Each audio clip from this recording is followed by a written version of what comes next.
be put out by fire. A sevenfold amen now.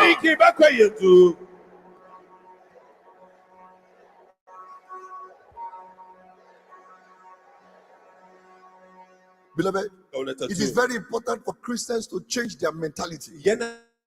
Because sometimes your worst enemy is that mentality that you carry. Your worst enemy may be that your thought pattern. It is a major tragedy when your own mindset is resisting what God has promised you. If you look at the Bible, there are different kinds of mindsets. The testimony of kingship would have been that of Eliab. So maybe we would have said Jesus, thou son of Eliab. But what happened? His mindset disconnected. He had to disconnect all his generation from that lineage. His mindset. Somebody's mindset many years ago. As you are seated here, don't forget the Bible. As he thinketh, so easy. Although he said, I'm an evangelist. What is in his heart is different from what he's saying. For God is what is in that heart that captures who that person is. I'm praying again that any power using your mindset to abort your testimonies, as you shout a threefold amen.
Ebere. Emi. Daniel Olukwe. Christopher Olumuyiwa. Am I going? Mo wá ń lọ. As it is written. Gẹ́gẹ́ bí a ti kọ nípa mi bí. Am I going? Mo wá ń lọ. As it is written. Gẹ́gẹ́ bí a ti kọ̀wé rẹ̀ nípa ti tèmi. So if the Son of Man is going, bí ọmọ Ọlọ́run bá wá ń lọ, as it is not written of him, gẹ́gẹ́ bí a ò ti kọ nípa titi rẹ̀, anything can happen to him. Ohunkóhun ló lè dé bá. Because then rí pé nígbà náà is operating without heaven's approval. Ó ń ṣiṣẹ́ láì ní ìfọwọ́sí ọ̀run nínú. In John chapter 18, ní inú ìwé Jòhánù orí 18, verse 37. ẹsẹ̀ 37. John chapter 18, ìwé Jòhánù orí 18, verse 37. ẹsẹ̀ 37. There are some people here this morning. Ó láwọn kan tó ń bẹ ní ìlówóró yìí. You should pray. Tẹ́ bá gbàdúrà. And you lose your voice on what we are discussing. Tẹ́ sì lo ohùn yín lórí ohun tá à ń gbé sọ yìí. And you are able to reposition your life. Tẹ́ wá lè fi ayé yín sí ipò tó yẹ kó wà. You've made a good bargain. Ìdúnàdúrà tó dáa òun lè rí gbèsè. But if you pray like a gentleman or gentlewoman. Ṣùgbọ́n ẹ bá gbàdúrà bí ènìyàn jẹ́jẹ́ lọ́kùnrin àbí lóbìnrin. And you decide to remain where you are. Tẹ́ wá pinnu pé ibi tẹ́ wà ẹ́ náà lẹ́ ó takú sí. It will not be my fault. Kì yóò jẹ́ ẹ̀bi mi. I've explained to you. Mo ti ṣe lálàyé fún yín. This month, this is very important. Pé eléyìí tá à ń sọ yìí ohun pàtàkì ni. And major major trouble that people face is what we are discussing now. Àbí ohun tó ṣe gbòógì nínú ìṣòro táwọn èèyàn ń dojúkọ òun à ń gbé sọ báyìí. John chapter 18. Ní inú ìwé Jòhánù orí kejìdínlógún. Verse 37. Ẹsẹ̀ kẹtàdínlógójì. Jesus again. Jésù tún rèé. Jòhánù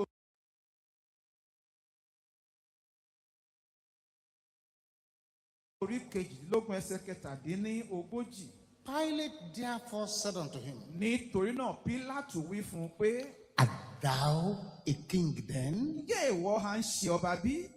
Jesus answered, Jésù dáhùn wípé, Thou sayest that I'm a king. Ìwọ wípé ọba lèmi ṣe. He now says something. Ó wá sọ gbólóhùn kan. To this end was I born. Nítorí èyí ni a ṣe bí mi. And for this cause came I into the world. Àti nítorí ìdí èyí ni mo ṣe wá sí ayé. That I should bear witness unto the truth. Kí èmi kí ó lè jẹ́rìí sí Everyone that is of the truth, hear it my voice. Olúkúlùkù ẹni tí í ṣe ti òtítọ́ ń gbọ́ ohùn mi. Pilate said, Are you a king? Pílátù sọ pé ọba ni ọ́ bí. Yes. Bẹ́ẹ̀ ni. That is why I was born. Torí náà la ṣe bí mi sáyé. That's why I came. Ìdí rẹ̀ dé tí mo ṣe wá. So to this end was I born. Nítorí ìdí èyí ni mo ṣe wá sí ayé la ṣe bí mi. Have you found out Ǹjẹ́ o ti ṣe ìwádìí rẹ̀? at your age Ìyẹn ní ọjọ́ orí rẹ̀ yìí. to what end were Ìdí you rẹ̀ born? ètí a ṣe bí ọ. For what purpose Ìdí rẹ̀ did you come into this world? èyí ni tó fi wá sínú ayé yìí. They say a fool at 40 is a fool forever. Wọ́n ní ẹni tó jẹ́ òpònú lógójì ọdún kò lè gbọ́n mọ́. It's no longer true. Nísìnyí kì í ṣe òkodo ọ̀rọ̀ mọ́. If you're a fool at 21, you're already becoming foolish. Tó bá ponú nígbà tó ti pé ogójì ọdún, òpònú gbà lálẹ́ pè ọ́. In the book of Luke 2:49, Nínú ìwé Lúùkù orí kejì ẹsẹ̀ Jesus, who was kẹrìndínláàádọ́ta, 12 years old, Jésù Kristi tó jẹ́ ọmọ ọdún méjìlá, told the people who were looking for him, ó sọ fún àwọn tó ń wá a kiri. Why are you looking for me? Ìdí rẹ̀ tẹ́ ṣe ń wá mi kiri. Don't you know? Àbẹ́ ò mọ̀ pé I must be about my father's business. èmi kò lè ṣaláì má ṣe iṣẹ́ bàbá mi. 12-year-old Ọmọ ọdún méjìlá lélẹ́yìí saying, I'm doing the work of my father. tó ń sọ pé iṣẹ́ bàbá òun lòun ń gbé ṣe. 12. Ọmọ ọdún méjìlá. And now you are 21. Ìwọ ti pọ́ ọmọ ọdún mọ́kànlélógún 25. báyìí. O ti di ọmọ ọdún You are márùndínlọ́gbọ̀n. 30. O ti pọ́ ọgbọ̀n ọdún láyé. 35. Ọdún 40, márùndínlógójì. 50, 60. Ogójì ọdún. O ti di àádọ́ta ọdún ọgọ́ta ọdún. And you don't know why you are here. Síbẹ̀ ìdí rẹ̀ tó ṣe wà láyé ò mọ̀. You are 60 years old. O ti pé ọgọ́ta ọdún. Somebody is still preaching to you against adultery, Ẹnìkan sì ń wàásù ọ̀ fún ọ pé kò má against ṣe panṣágà. fornication, Kò má hùwà against gbèrè. drunkenness. Lòkì pé kò má mọtí para. You are lost. O ti sọnù. And your head is not correct. Orí rẹ̀ kò sì pé. At 60. Lọ́gọ́ta ọdún. 60. Ọgọ́ta ọdún. Jeremiah chapter 1, Jeremáyà orí ìkíní. verse 5. Ẹsẹ̀ karùn-ún.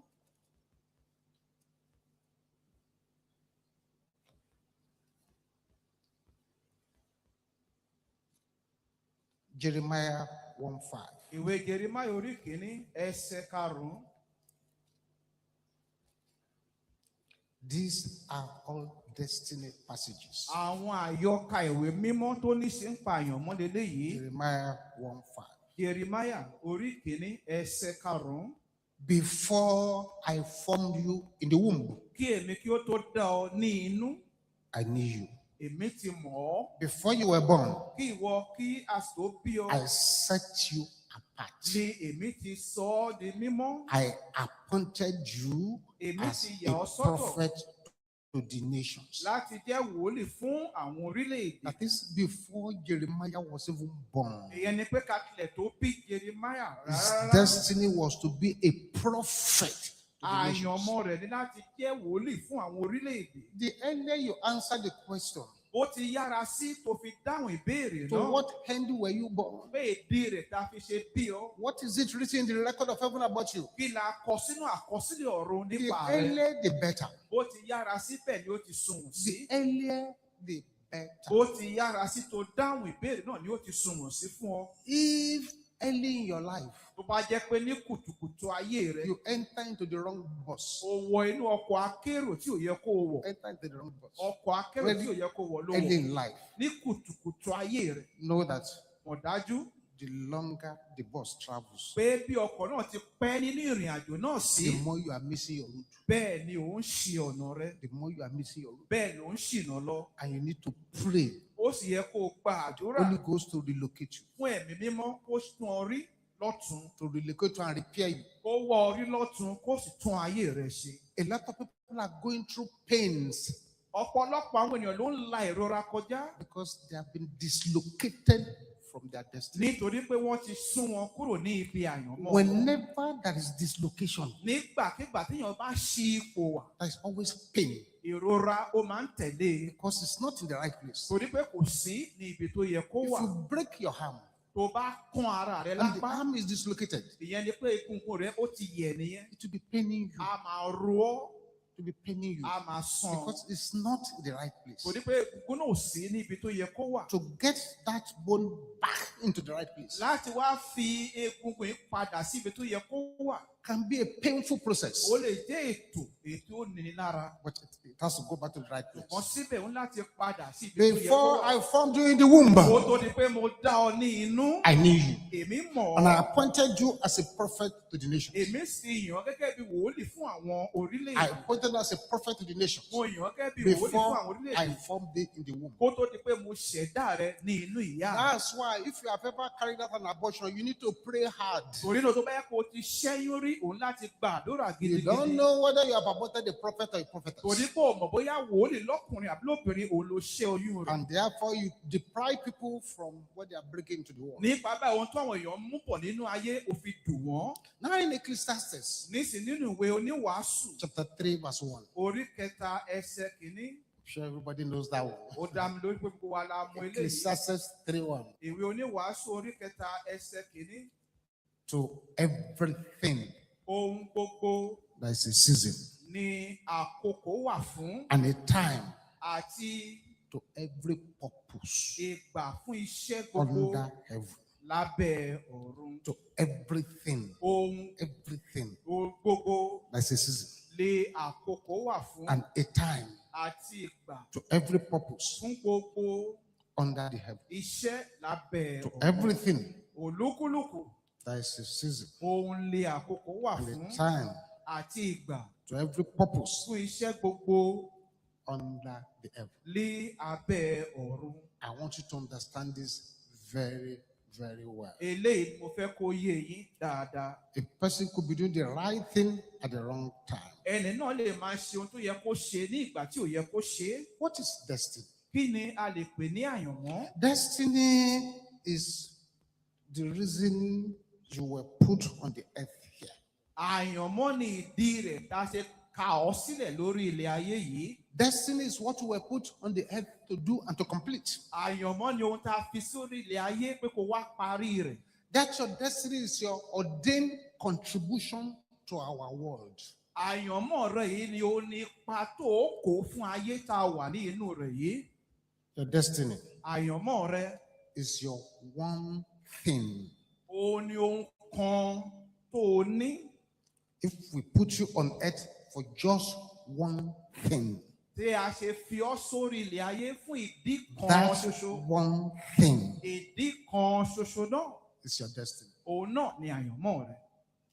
Your destiny Àyànmọ́ rẹ̀ is the instructions heaven has loaded into your life to fulfill on earth. ó ní àwọn ìlànà tí ọ̀run ti fi kún inú ayé rẹ̀ láti múṣẹ lórí ilẹ̀ ayé. Your destiny is God's purpose for your life.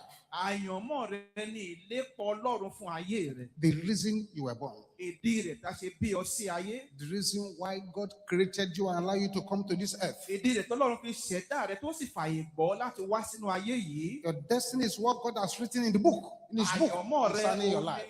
Ọlọ́run ti kọ sínú ìwé rẹ̀ nípa ayé rẹ̀.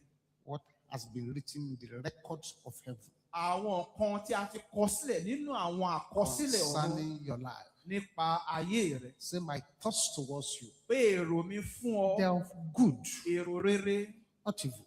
kì í ṣe èrò ibi. You cannot say God wrote it in my destiny that I will be a prostitute. No. O lè sọ pé Ọlọ́run kọ sínú ìwé àyànmọ́ rẹ bó níṣẹ́ nàbì ló jẹ́ tàbí adigunjalè. No. Rárá. His thoughts towards you is good. Èrò rere òun ni èrò rẹ̀ sí ọ. And not evil. Kì í sì ṣe èrò ibi. Your destiny is what God had in mind. Èrò àyànmọ́ rẹ ni ohun tí Ọlọ́run dín lọ́kàn. When He created you and sent you here. Nígbà tó ṣẹ̀dá rẹ tó sì rán wá sí yìí.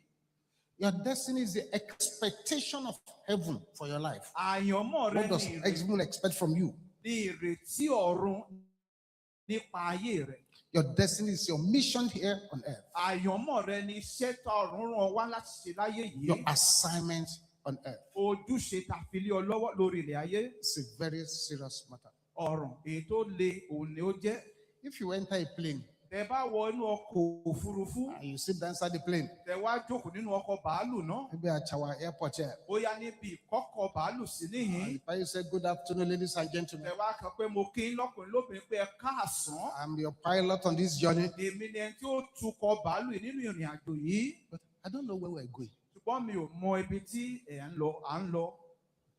What's going to happen to those in the plane? Kí ni ó ṣẹlẹ̀? Ojú wo làwọn èèyàn ó fi wo irú ẹni bẹ́ẹ̀?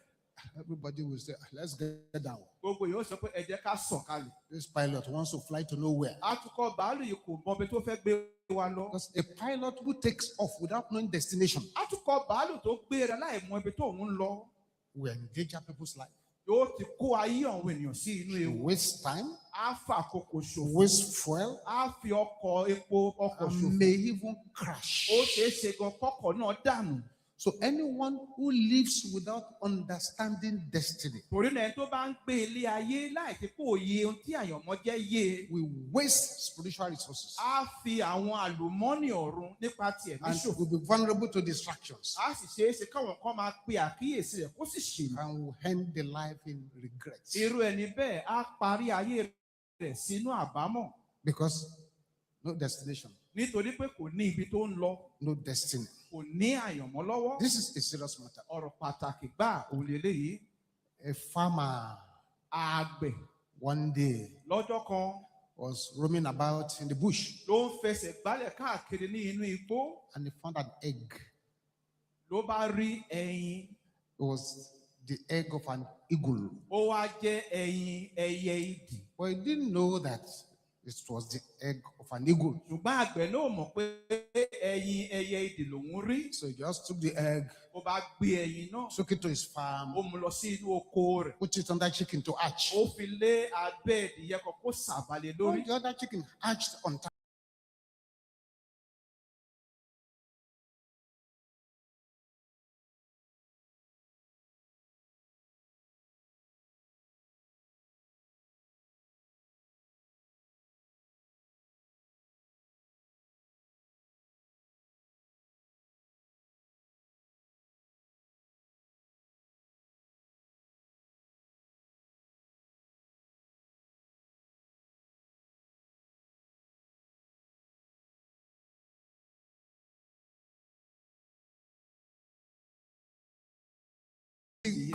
Like chicken. Oúnjẹ èérú gẹ́gẹ́ bí ẹdìyẹ. And they were growing together. Gbogbo wọn sì jọ ń dàgbà papọ̀. One day a man passed by the farm. Ló bá di ọjọ́ kan, ọkùnrin kan bá kọjá lẹ́bàá oko náà. And called the farmer. Ló bá pe àkíyèsí. The farmer, this bird is not chicken, this is an eagle. Àgbẹ̀ ẹyẹ yìí kì í ṣe adìyẹ. The farmer said, no, it's chicken. It's been growing up with them, it's chicken. Àgbẹ̀ náà sọ pé ẹdìyẹ ni, ó ti ń bọ̀ wọ́n tó kù dàgbà láti àwọn ọjọ́ wọ̀nyí wá. Hey, argue with this man and the man left. Ló ń bá arákùnrin náà jiyàn, arákùnrin náà bá fi í sílẹ̀. One day in the farm. Ló bá di ọjọ́ kan nínú oko náà. Mother eagle was flying in the sky. Ní ìyá ẹyẹ idì bá ń fò ní òfurufú. And saw this eaglet. Ló bá rí òròmọ ẹyẹ idì yìí. Amongst chicken. Láàárín àwọn òròmọ ẹdìyẹ. Looking down like the chicken. Tó náà ń wọlẹ̀ bí ẹdìyẹ. Eating corn like chicken. Tó ń di àgbàdo bí ẹdìyẹ. He looked at it. Bẹ́ẹ̀ ló wò ó ṣùṣù. And screamed. Ló bá pariwo.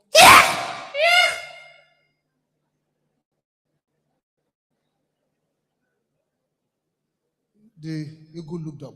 Bẹ́ẹ̀ ni ẹyẹ idì yìí ló bá wòkè. For the first time. Fún ìgbà àkọ́kọ́ láyé rẹ̀. He has been looking down like chicken. Torí ní pé gbogbo ìgbà ilẹ̀ ló máa ń wò bí òròmọ ẹdìyẹ. Raised up and saw her. Ló bá gbójú sókè ló bá rí ìyá lókè. This looks like mine is bigger. Eléyìí jọ mí, ó sì tóbi jù mí lọ. And it still continued. Bẹ́ẹ̀ ló tẹ̀síwájú.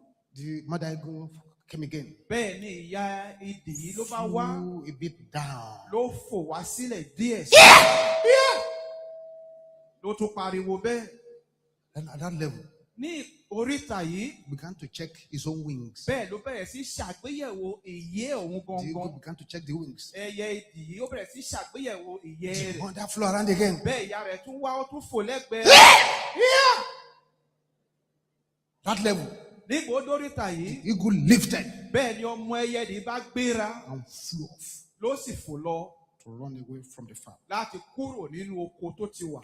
Many believers are living beneath their destiny. Ọ̀pọ̀lọpọ̀ onígbàgbọ́ ló ń gbé lábẹ́ ìpele àyànmọ́ rẹ̀. They are copying their environment like the eagle. Wọ́n fi ara wé àyíká bí agbègbè wọn gẹ́gẹ́ bí They ọmọ ẹyẹ. never discover their true identity. Ohun tán jẹ́ gan-an wọn ò ṣàwárí rẹ̀ This rí. is a very, very serious matter. Eléyìí sì wá jẹ́ ọ̀ràn èyí tó le. The uniqueness of destiny lies in the fact that no two people are the same. Ọlọ́kan òjọ̀ kan ọ̀rọ̀ àyànmọ́, ó dúró lórí òkodo ọ̀rọ̀ pé kò séèyàn méjì tó jọra Even wọn. though many work similar parts, each person is distinctly tailor-made. Bó tilẹ̀ jẹ́ pé olúkúlùkù á máa rìn ní ọ̀nà tó dà yẹn kó jọra wọn, ṣùgbọ́n ìṣàdá ẹnìkọ̀ọ̀kan ó yàtọ̀ sí ara Carrying wọn. a distinctive voice and gift. Ó lè ní ohùn tàbí ẹ̀bùn tó yàtọ̀ kedere sí ara wọn. So in spiritual understanding, Nínú òye nípa ti ẹ̀mí, destiny can be fulfilled, àyànmọ́ wọ́n lè mú un ṣe, can be delayed, wọ́n lè dá a dúró, can be diverted, wọ́n lè darí rẹ̀ síbòmíràn, can be exchanged, wọ́n lè pààrọ̀ rẹ̀ mọ́ni can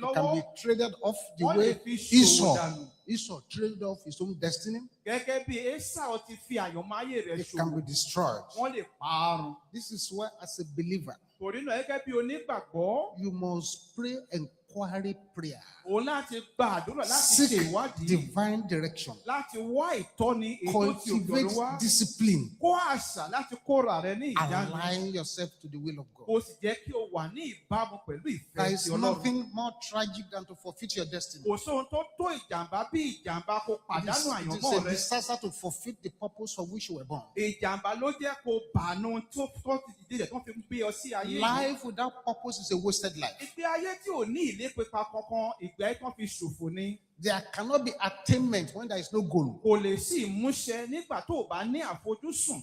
Games cannot be won until they are played. O ò lè ní èrè ní àìsí pé o kọ́kọ́ fi ìgbàgbà. So if you have missed your destiny, Torí náà tó bá ti tà sé àyànmọ́ rẹ, God has the right to cut you off Ọlọ́run lẹ́tọ̀ọ́ láti ké ọ dànù. and replace you. Ó sì pààrọ̀ rẹ.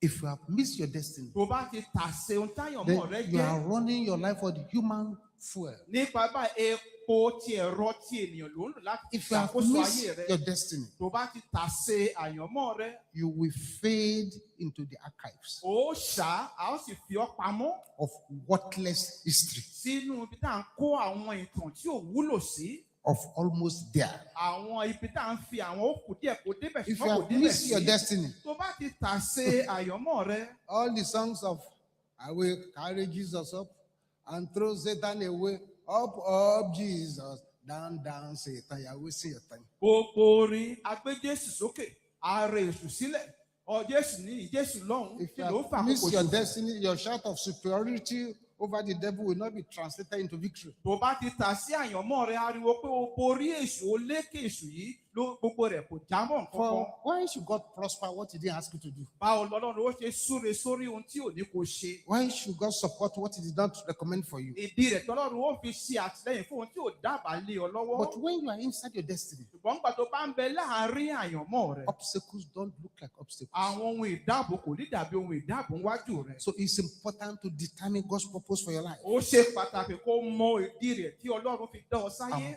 pursue it. ó sì lépa rẹ̀ lójú méjèèjì. Beloved, Olùfẹ́, brothers and sisters, arákùnrin arábìnrin, ladies and gentlemen, ọ̀dọ́ lọ́kùnrin àti and boys lóbìnrin, and girls, ọ̀dọ́mọdékùnrin ọ̀dọ́mọdébìnrin, towards what end were you born? ìdí rẹ̀, èrè ìdí rẹ̀ tá fi bí ọ If sáyé. you have missed your destiny, life is wasted. Tó bá ti pàdánù àyànmọ́ rẹ̀, ó ti fayé rẹ̀ A ṣòfò. life could be very good, but wasted. Ilé ayé òun ó lè dára wò ṣùgbọ́n a ti fi ṣòfò náà. God assigns destiny for a purpose. Ọlọ́run á máa yan àyànmọ́ mọ́ni fún ìdí kan pàtàkì. It does not make mistakes. Kì í sì ṣe àṣìṣe. Everyone here has something to contribute to this world. Gbogbo wa tá wà ní ìlà ní ohun kan tàbí òmíràn láti kópa fún ìdàgbàsókè ayé yìí. Destiny is personal. Nobody can run it for you. Àyànmọ́ aládàáni ló jẹ́, kò sí ẹni tó lè bọ́ ọ lo àyànmọ́ rẹ. A man Ènìyàn cannot ignore destiny without harsh consequences. kò lè dágunlá lórí The ọ̀rọ̀ àyànmọ́ rẹ̀. consequences will be very harsh. Ènìyàn ò lè dágunlá lórí ọ̀rọ̀ àyànmọ́ rẹ̀ láìsí pé ràbọ̀ràbọ̀ rẹ̀ ó le gidigidi tí ó dojúkọ. Out of what I was telling the singles here yesterday, Lára tí mò ń sọ fún àwọn àpọ́nì lọ́jọ́ àná rèé. purpose before partner. Ó kọ́kọ́ ní ohun tó ń lépa kó tó ní Purpose before aláfẹ́sọ́nà partner. kó tó ní ẹni tó fẹ́. Know your destiny Mọ ohun tí àyànmọ́ rẹ before jẹ́ you náà start praying for a partner, kó tó di kó bẹ̀rẹ̀ sí gbàdúrà fún alábàágbé so rere. that you will not go and marry a fire extinguisher. Kó má bàa lọ fẹ́ ẹni tí ó máa pa inú àyànmọ́ gẹ́gẹ́ bí ọkọ àbí Men aya. cannot ignore destiny without consequences. Ọ̀pọ̀ ni ò lè dágunlá lórí àyànmọ́ rẹ̀ láìsí pé ó bá ràbọ̀ràbọ̀ rẹ̀ pàdé. When you are in your destiny, Nígbà bá ń bẹ́nu àyànmọ́ ayé you are rẹ̀, a threat to the kingdom of ó darkness. ti di ìkòkò sí àwọn So ìjọba tí the ò. devil seeks to destroy it. Nípa bẹ́ẹ̀ Èṣù á máa wá bòun ó ti parun. Look at how he tried to destroy Joseph. Ẹ jẹ́ ká wo bó ti fẹ́ pa ayé Joseph run. Look at how he tried to destroy David.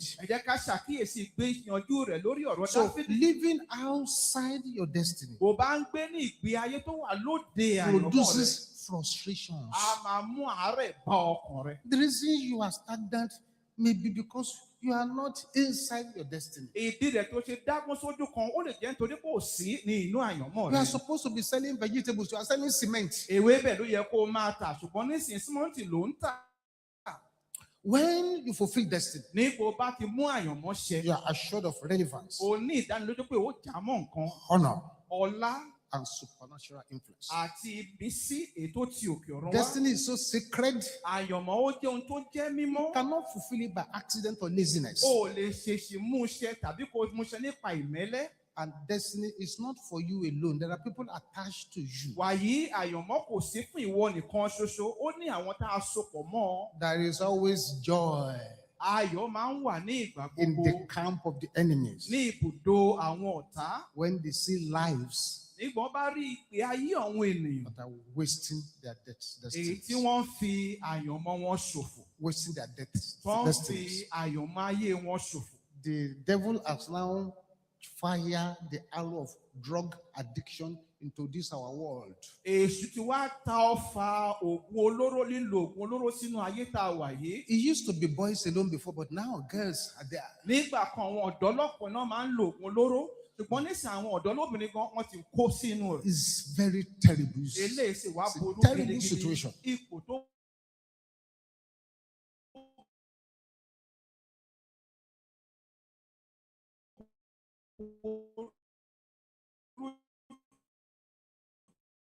jáì And gbáà many ni. lives are being wasted. Ọ̀pọ̀ ayé náà sì fi ń ṣòfò ní Destinies are being wasted. tó ń fi àyànmọ́ àwọn ènìyàn ṣòfò.